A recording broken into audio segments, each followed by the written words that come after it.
بحیثیت غیر مسلم میرے لیے شرم کا مقام ہے. سر آپ دیکھیں رمضان شریف کا مقدس مہینہ، رمضان شریف کا انتہائی مقدس مہینہ جس میں کہتے ہیں کہ شیطان بند ہو جاتا ہے، مگر کیا پاکستان میں تو شیطان کھلم کھلا گھوم رہا ہے. آپ دیکھیں کیلے کا ایک درجن رمضان شریف سے پہلے 150 روپے کا تھا، آج 400 450 روپے کا ہے. اسی طرح سے سیب کی قیمت دیکھیں، اسی طرح سے آپ گوشت کی قیمت دیکھیں، اسی طرح دوسری ضرورت زندگی دیکھیں.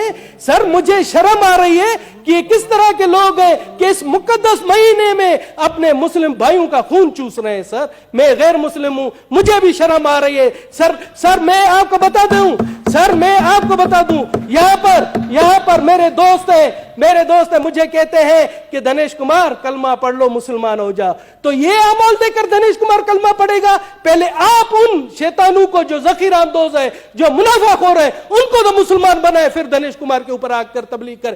میں چاہتا ہوں یہ رولنگ دے کہ جب تک ان کو مسلمان نہیں بناتے ہم پر تبلیغ نہیں کریں گے. جناب اعلیٰ میں آتا ہوں ابھی کہ ہمارے کل خیبر پختونخوا میں جس طرح سے مجھے یاد دلایا، خیبر پختونخوا میں دیال سنگھ کو قتل کر دیا گیا. اس کا قصور کیا تھا آپ کو پتا ہے؟ اس کا قصور یہ تھا کہ وہ کرانہ اسٹور پر تھا، اس نے رمضان پیکج دیا تھا، رمضان میں سستی اشیاء بیچتا تھا، اس کو قتل کر دیا گیا. جناب اعلیٰ اسی طرح سے وہاں کل پشاور میں ہی ایک کرسچن سینیٹری ورکر ہے کاشف مسیح، اس کو بھی قتل کر دیا گیا. اسی طرح سے گزشتہ دنوں کراچی میں سرجن بیربل کو، جو کہ آنکھوں کا سرجن تھا، وہ مشہور سرجن تھا، اس نے بلوچستان اور سندھ میں کئی فری آئی کیم لگائے، اس کو بھی بے دردی سے قتل کر دیا گیا. جناب اعلیٰ ہم کہاں جا رہے؟ اسی طرح سے سر میں آپ کو بتا دوں، یہ پہلے بھی میں نے ریفر کروایا تھا انٹیریئر کمیٹی کو. پپو نریش تھا سندھ میں، پپو نریش ٹھٹھا کے قریب، وہاں پر اس کی لاش ملتی ہے، اس کے ہاتھ باندھے ہوئے پیچھے کہا جاتا ہے کہ اس نے خودکشی کی ہے.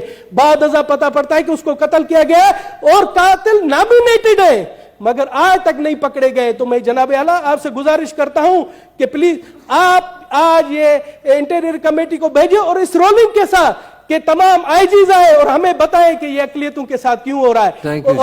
اور میں بتا دوں جو ہمارے دشمن عناصر ہے، جو دشمن ممالک ہیں، وہ اس طرح کی اگر منظوم حرکتیں ہمارے یہاں لوکل جو ان کے ایجنٹ ہیں ان کے تھرو کروانا چاہ رہے ہیں، تو ان کو میرا کھلا پیغام ہے کہ پاکستان ہماری ماں ہے، دھرتی ہماری ماں ہے. ہم ان اوچھے ہتھ کنڈوں سے پاکستان کی اقلیت نہیں ڈرے گی، اپنے ملک کی تعمیر اور ترقی کے لیے ہمیشہ رہے گی، آگے رہے گی.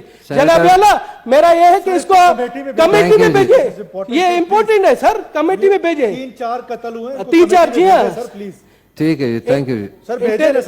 اور انہیں بھی آپ ممبر بنا دیں سر. بالکل سر ویری ہم ٹھیک ہے. جس طرح تنگی صاحب نے کہا تھا آپ بھی میرے ساتھ آفس میں آ جائیں. میرے نہیں سر کمیٹی میں بھیجیں، آفس میں کیا سر، کمیٹی میں بھیجیں. بیسیکلی آپ نے 4 بولے ہیں تو ایک بتائیں تاکہ ایک کو بھیجیں، تو آپ نے اکٹھے سارے 4 بولے نا. انٹیریئر کمیٹی میں بھیجیں. اقلیتوں کے حوالے سے اقلیت تو کیا کمیٹی میں بھیجیں.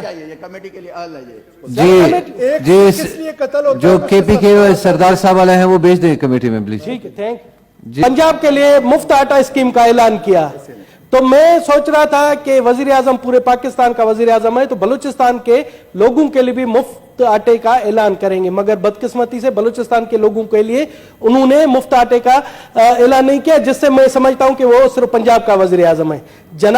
جناب مگر اب جو میں نے حالت دیکھی وہ بھگدڑ مچی، وہاں پر 23 لوگ بیچارے شہید ہوئے.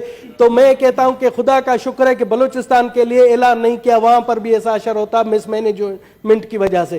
جناب کسی کے کہتے ہیں نا شر میں خیر ہوتی ہے. وزیر اعظم صاحب نے بلوچستان کے لیے نہیں سوچا، مگر اس میں بلوچستان کے لوگوں کا خیر ہوا.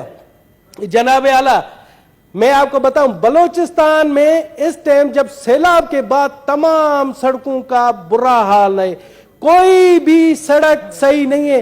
آپ یہ دیکھیں کہ گزشتہ دنوں دانا سر سے یوب سے جو ہمارے خیبر پختونخوا کے لیے راستہ ہے وہ 48 گھنٹے سے بند ہے جناب. اسی طرح سے کوئٹہ سے اگر ہم سندھ جاتے جیکاباد جاتے ہیں تو پنجرا پل ہے, وہ بھی ہر روز کبھی 20 گھنٹے بند ہوتی ہے, کبھی 48 گھنٹے بند ہوتی ہے. لوگ رمضان شریف میں درپدر خوار ہیں. اسی طرح سے کراچی کو جو بلوچستان سے جو ہب پل ہے وہ بھی ٹریفک کی وجہ سے بند ہی ہوتی ہے کیونکہ وہ بھی ٹوٹی ہوئی ہے. اسی طرح سے فورٹ منڈو جو ڈی جی خان سے ملتی ہے وہ بھی برباد حالت ہے. میں تو حیران ہوں کہ بلوچستان کا قصور کیا ہے کہ وہاں پر ایک سیلاب آیا اور حکومت یہاں پر ہمارے پی ٹی آئی کے دوست, یہاں پر ہمارے پی ڈی ایم کے دوست ایک دوسرے کی ٹانگیں کھینچنے میں مصروف ہے, اور جو لوگوں کے بنیادی مسائل ہیں ان پر توجہ نہیں دی جا رہی. مجھے تو لگتا ہے پی ڈی ایم میں پی ٹی آئی کی روح گھس گئی ہے. پی ڈی ایم میں بھی پی ٹی آئی کے لوگ بیٹھے ہوئے جو پی ٹی آئی کو خود مقبول کر رہے ہیں ایسی حرکتوں سے. جناب اعلیٰ, تھینک یو جی. جی جناب اعلیٰ, کچھی کینال بھی بند ہے. میں اب آتا ہوں ایک جو ایک مسئلہ ہے جو